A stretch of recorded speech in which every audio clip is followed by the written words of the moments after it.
Hello and welcome. My name is Idris, and today we're starting off a new series on making an asset for video games, but using mostly Zbrush. Well, we're going to try and use Zbrush to the fullest. So we are going to base this off a concept by Becca Hallstedt. Probably said that wrong. I'll have a link to her awesome gallery in the links below, so please do check her out. So I simply first, let's say this is part one, the blockout phase. So we are going to block out the knife in this first video. We are going to be using ZModeler, the 3D Gizmo, and the modifiers inside of the 3D Gizmo, and also a bit of polygrouping. So we're going to cover a bunch of subjects, and that's the goal of this series. It's trying to milk out the most of what we can out of ZBrush, because software is expensive, and because learning software is time consuming. So let's see if we can really get the maximum out of ZBrush. So I edited the concept from Becca, and I simply made it horizontal, masked out the rest I didn't want, and apply that as a reference image on one of the planes. And I appended a box, and using ZModeler and QMesh, I extracted a few times. Extruded is the proper term. I extruded that cube a few times to give myself some planes and some edges to work with. And now I am trying to insert, using the ZModeler tool, I'm trying to insert a loop, and for some reason it does not work. And that reason is that I am still masked, and I didn't notice it yet. But eventually I will notice it. So I'm trying a few things, wondering why it's not working, and then I noticed, it was still masked. So I'm using the 3D Gizmo to move the vertices around. So I'm masking the vertices I want to move, then I'm inverting that mask to move them. That's using the 3D Gizmo to move the vertices. That's a way to move them if you want to move a bunch of vertices at the same time, and if you want to move them along a specific axis. So that's kind of how you would move them in an external package. Here I'm trying to create some polygroups. So I want to create a polygroup from that outer edge, but I don't have enough polygons. So ZBrush is having a hard time to to determine what I really want. So I'm going to mirror and weld, since this model is going to be symmetrical. Using mirror and weld now gives me that center axis, that center line. And now I have a bit more polygons to work with, so it's going to be easier to create my polygroups. I'm masking all the vertices on the bottom, having symmetry turned on. I am moving them up, and that will give me my the vertices for my blade. And what we're doing now is the blockout, but we are trying to work smart. So here I'm using the move vertex option that is inside the ZModeler brush. I use it when I want to just move one vertex. So if you want to move one vertex at a time, it's very useful. But you don't have the, it's not as easy to constrain along all the axes. So sometimes, like here, I will still use the 3D gizmo to move a bunch of vertex along a specific line because it's just easier. But if you want to move a single vertex, there's a move vertex option inside of the Z modeler. So yeah, we're trying to work smart. We are going to be here in this first video, we're making the block out, but eventually we will do the low poly version of our blade inside of Zbrush as well. So if we can have something that is already fairly clean and just have to edit it for the final low poly, might as well take the time and make something we can use now. So that's why we're not using Dynamesh, not using all these tools. Well, we're already making a low poly version.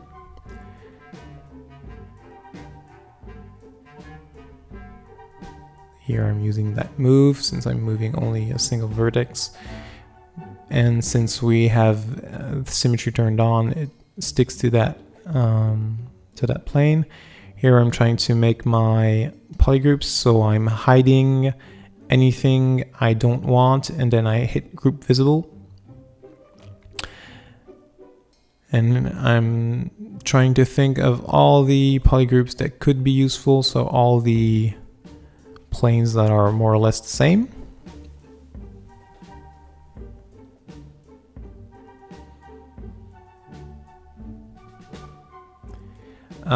The downside of using Zbrush, a Z modeler is pretty powerful. It's a great tool for making, for modeling instead of sculpting. So if you want to make your low poly or blocking out a model, it's very powerful. But since it's intended to work with Zbrush, it wants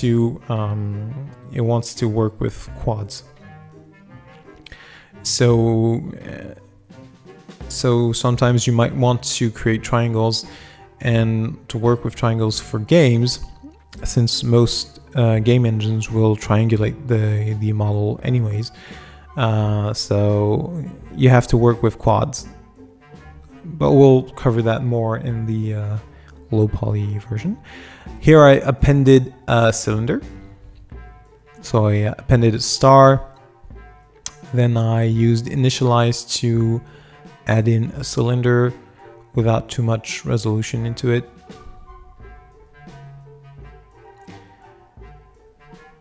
Here I'm scaling it, moving it into position.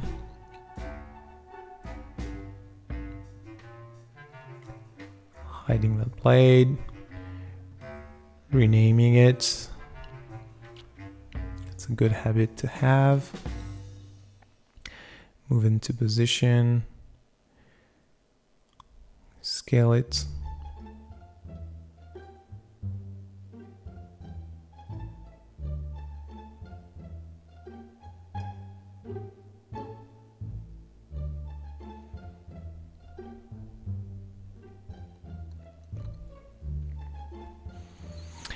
Here, for this particular instance, it would have been easier to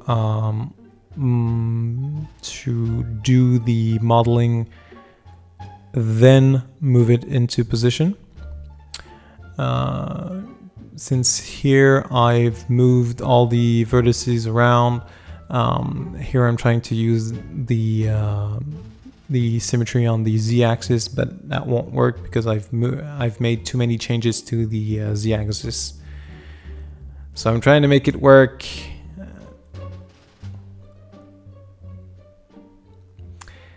Because inside a standard 3D package like Max, Maya, when you move something, you do not break the pivot point. So even if I only moved it a bit inside of ZBrush, the pivot point is still where we started. So the center axis is off, at least on the since we've moved the model on z-axis. The z-axis is dead to us. So it would have been easier to create everything in the center of ZBrush, in the center of the pivot, then move everything into position. But since it's a stylized knife, it's handmade, a little bettered up. If it's not perfectly symmetrical, it's not a big problem. So we'll just deal with it. We are going to insert a few loops. First, I wanted to use the 3D gizmo to scale them. Here, when you want to move, I'm trying to equalize the surface more or less visually. But here, I'm trying to move the edges, the loops. When you want to move entire loops, there's a tool inside of the 3D gizmo that is easy to make, to slide an entire loop along an edge. So it's a better option than using the 3D gizmo, but that's me. That's my. I'm so used to doing something in a particular way. Even if there's an easier option, sometimes I forget. I don't usually do the modeling inside of ZBrush, but I should. Less going back and forth between packages, between software is less downtime, so it's always a good option. Here I'm inserting a loop, and I'm wondering if I shouldn't just subdivide it to make it rounder. But no, in the end I decided I want to go with the more handmade, tweaked version.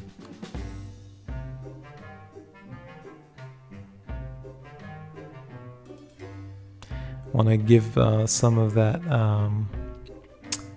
hand crafted, hand forged look. So if I don't make everything, since when you're not doing something perfectly symmetrical, since we lost that symmetry in that z-symmetry, that z-axis symmetry, if you start doing more things that are less symmetrical, if you want to go for that handmade look, the more you add of that handmade look, the more coherent the end thing will be. It's not something that it was machined. It wasn't something that was handmade. It is something that is handmade, so there are human errors. Here I want to chamfer that edge, and I'm not finding a good way to do that.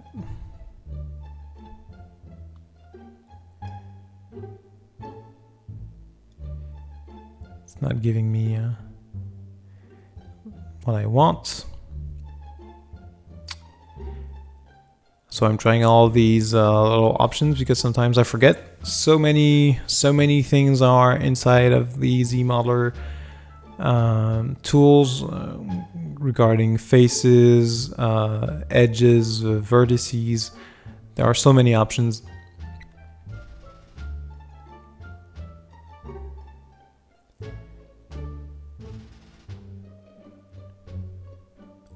Looking at all my options, trying to think which one should work. I think I could have made some polygroups and then and then extruded some polygroups and like so, something along that line.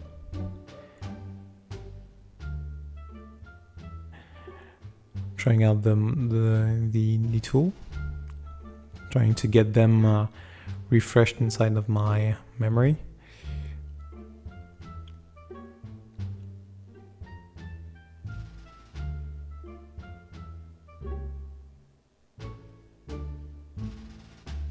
So I'm going to do it the old-fashioned way, and it in the end doesn't really matter. I'm going to insert the two edges I want to round that shape. And then I'm going to scale it.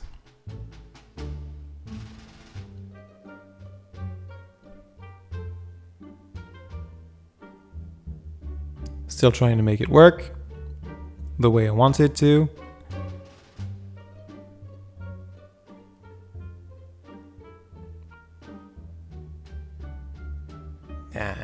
Grease is not gonna work. Pretty stubborn.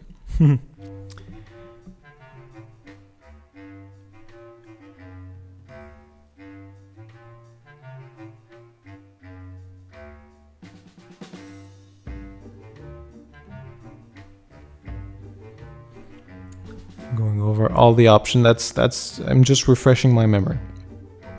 Something you should always do. So yeah, this is what I want.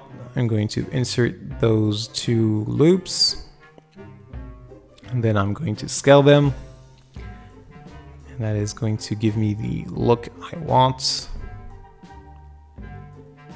and give me that handmade look.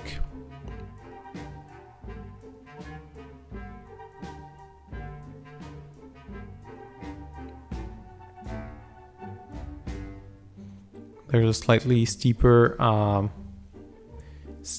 edge on the inside, so having them not perfectly identical is a good thing.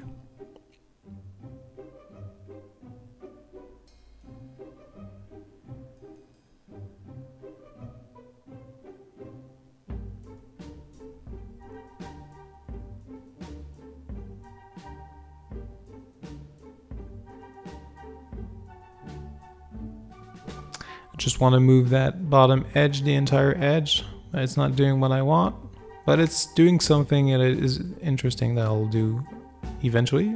Didn't want to do it right now.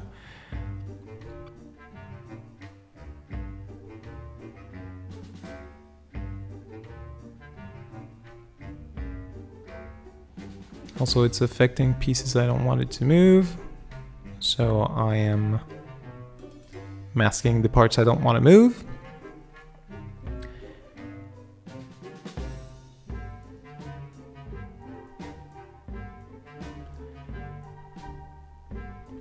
I want to break that shape, but just a little bit. In the end, I just move the vertices by hand. So yeah, I wanna give some highlight to the upper part of the edge. So I move it slightly down. Then looking at it from the front view, I think it's a bit too wide. Since we only have one reference image, you have to guess what it looks like from the other views.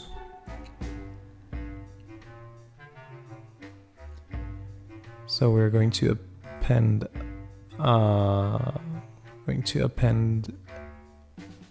something.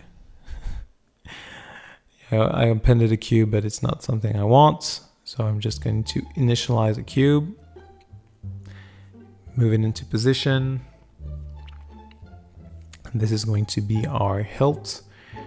Don't need it to be so detailed for now. Since I want to use QMesh to extrude a bunch of faces, having a single face to work with in the beginning is easier. Now that using QMesh to edit multiple faces is difficult, but It's not necessary. Moving that edge more or less. Give it a more even distribution. Very well to give me that center point back. Turn on symmetry, then slide those edges to give it a bit of a chamfer around their shape, just to be easier to grab.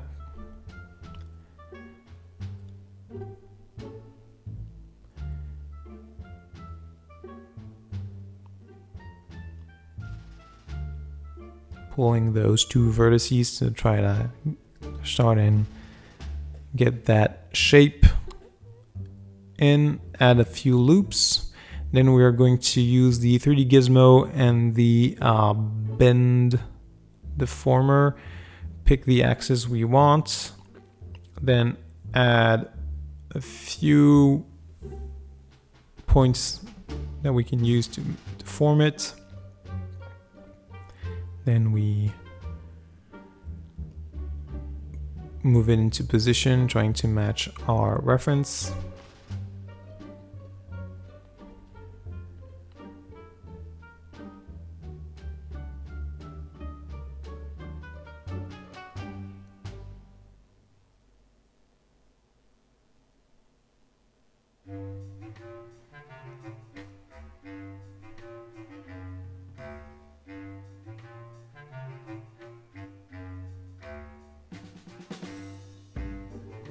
Very well, because the 3D gizmo turned off the symmetry.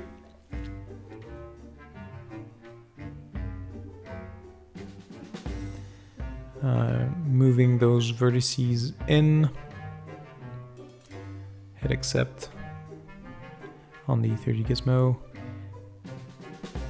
Let's get it down, because there's going to be leather wrapped around that hilt, so it doesn't need to be that thick. Insert a loop at the end. Then we are going to scale up, scale this one down, scale them all down because we don't need them. Insert loop, insert a second loop, because we're going to, there's this little bit of metal that goes inside the hilt guard. We need to make.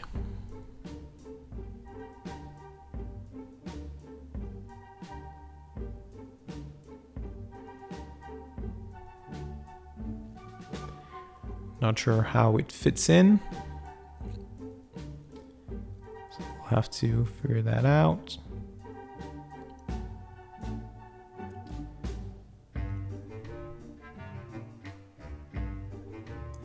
Like most things inside of Zbrush, it's easier to work with as low poly count as possible.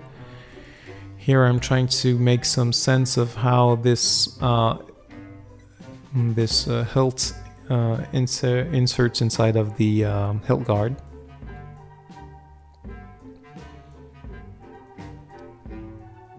So we're looking at our concept, and then we're trying to make some decisions on how things work and how things will look when you're looking at it from every angle.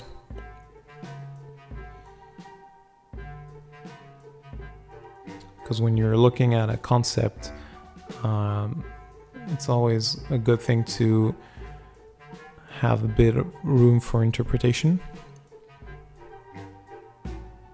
That way you're making changes when it's necessary, or when you think it will look better from every angle. So here, having that hilt just inserting inside of that hilt guard, but at a 45-degree angle, was a bit too was a bit weird.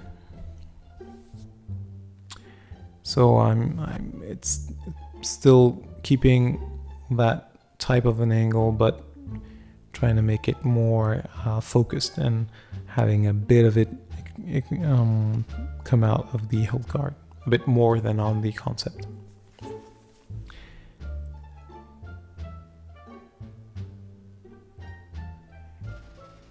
Here, not sure what I'm looking at.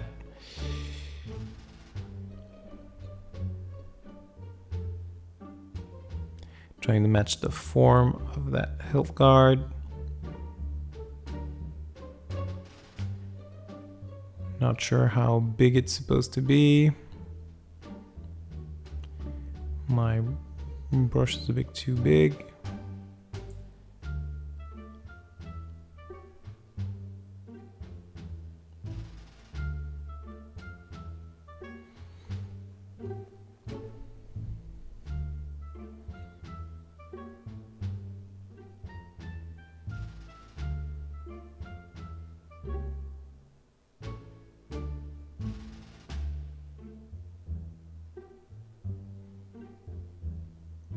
Here I want to inset, I want to give more geometry on the top. And since there's a polygroup, we're going to try and inset inside of that polygroup. Use that to our advantage. That gives us a bit more density, a bit more to work with around that shape.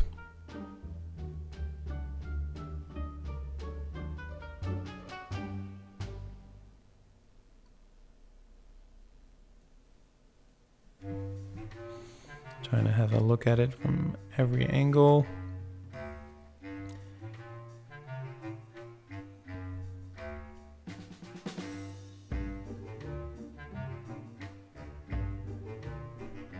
Give it a bit of more volume and then straighten it down.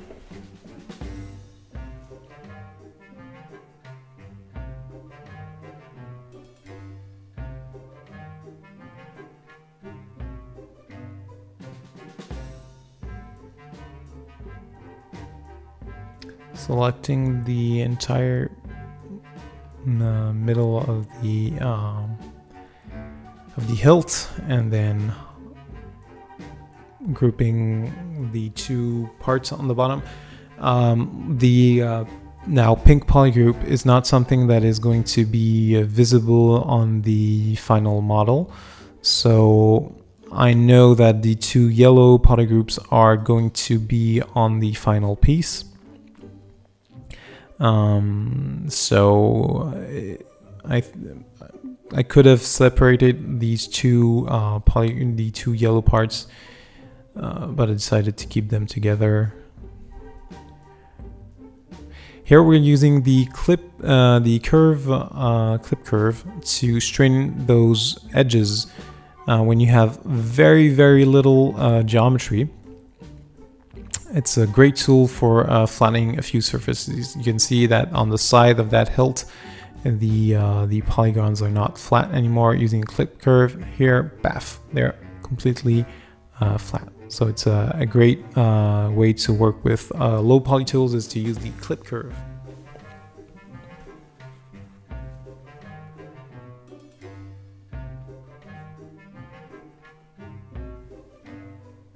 So it's great for flattening a high resolution model, but if you have a low poly, it works even better.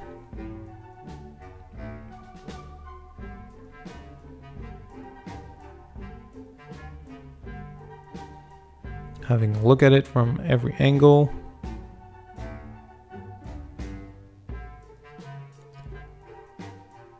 Decided to add a bit more geometry to round that pommel.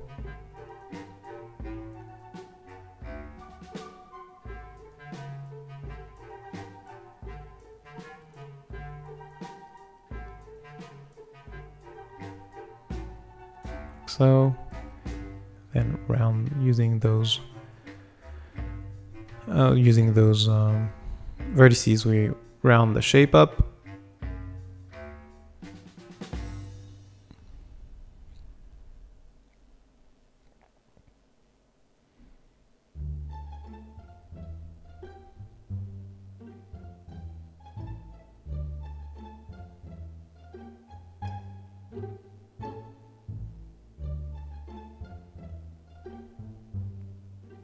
You can do so many things with the ZModeler tool, ZModeler brush, depending on what's under your brush. So sometimes it's easy to get the hit on the wrong part.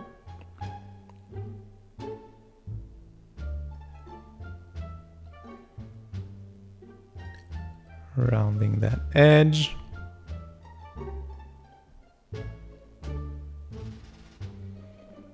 That hilt part got completely destroyed by these changes. So we're going to clean that up.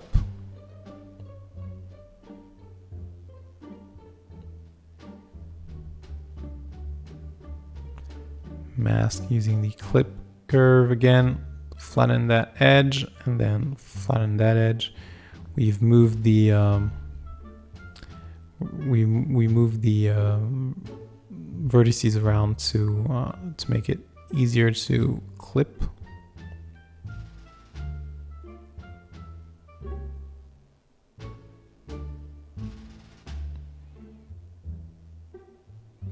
Get them roughly into position, and then we clip it to make it clean.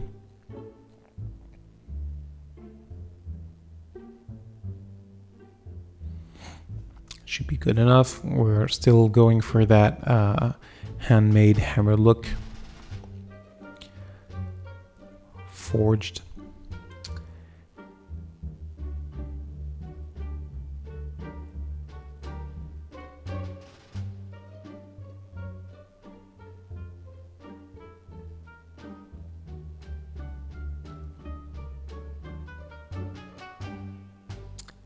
Now we need to make our final bit of geometry. That is going to be the leather strap, and we are going to give ourselves a bit more resolution and then initialize a cylinder. So I forgot to turn on the resolution.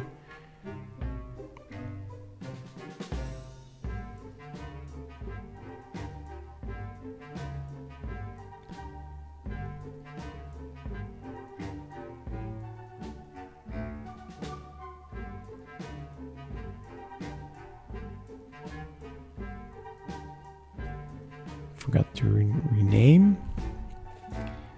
So I subdivided it once to give myself a bit of resolution to work with, and then I'm going to clip the edges to make it a bit cleaner to work with. And then I'm going to move it into position. So it's a leather strap, so it's supposed to be wrapped around the hilt in a logical fashion. But since we are never going to see both sides of the blade at the same time, of the leather strap, we are going to fake the strapping and trying to match the reference image as close as possible. So we are going to mimic those loops.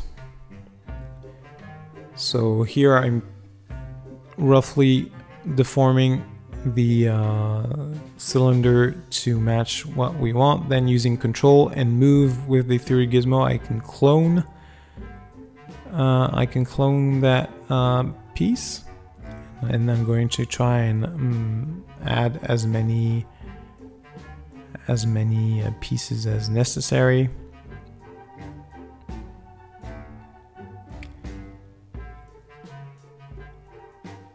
So this is not something we are going to be able to reuse easily for our low poly version, because we are using a lot of polygroups, a lot of geometry that in the end doesn't really add to the shape of the entire piece, but it's going to be helpful to create those overlaps, that sensation of depth. So we'll try to jump off of this, but I think in the end this is the part of the blade that will need to be redone completely for the low poly brush, the low poly version. So here I'm just using the move topology to try and match the concept. And we have our loops.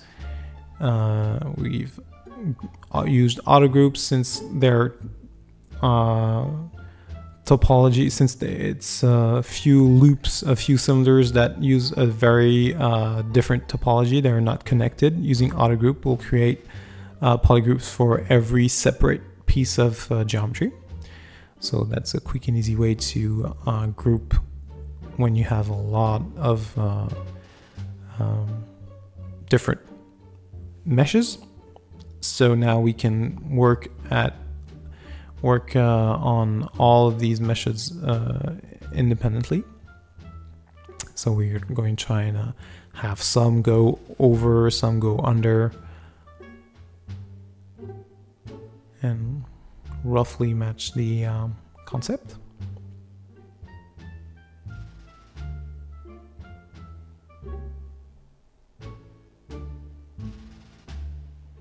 You could do a single cylinder and sculpt it out. That is something you could definitely do, but having more subtools to more polygroups to work with for each individual loop is going to give us some more options to have clean edges, to have really, since it's a stylized asset, you want to have big important changes in the flow, you want to have sharp edges, you want to have big bevels and big creases and so on. So it's a lot easier to do if we have all these polygroups.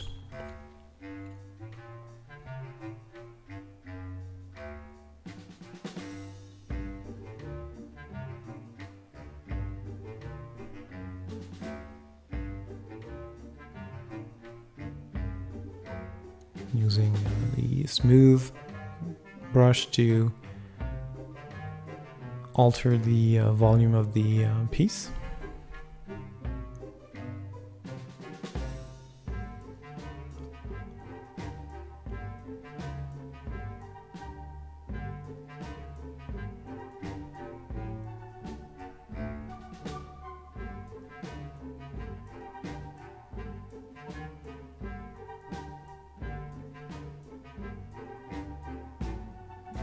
So giving a final look at it, trying to see what's supposed to go over, what's supposed to go under.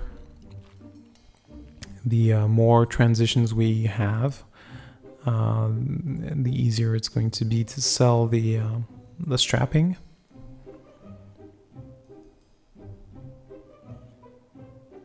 Also, when we're going to have the texture on, we'll have some sculptural detail, then we'll have the texture, then you'll have the ambient occlusion, all those, the weathering, all those effects are going to help sell the idea that it's a leather strap and that it's wrapped and that it's worn out.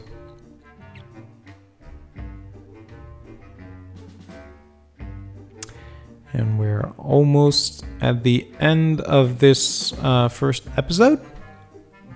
So we're just going to have a quick look at what we've done.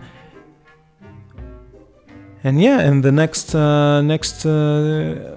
episode we'll have a first high pass, trying to add all those sculptural details, and then we'll move on.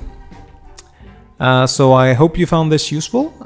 We've covered a bit of various things inside of Zbrush. If you did find this useful, don't forget to subscribe if you haven't. like, comment, leave a comment if you want to see something covered. I've already recorded the next episode, but there are at least going to be 2 or 3 more. So if you want to see something particularly covered, if you have questions on this subject, that is something I can still cover in this series. So please do comment if you have anything you want. And that's going to be it. I'll see you guys in the next one.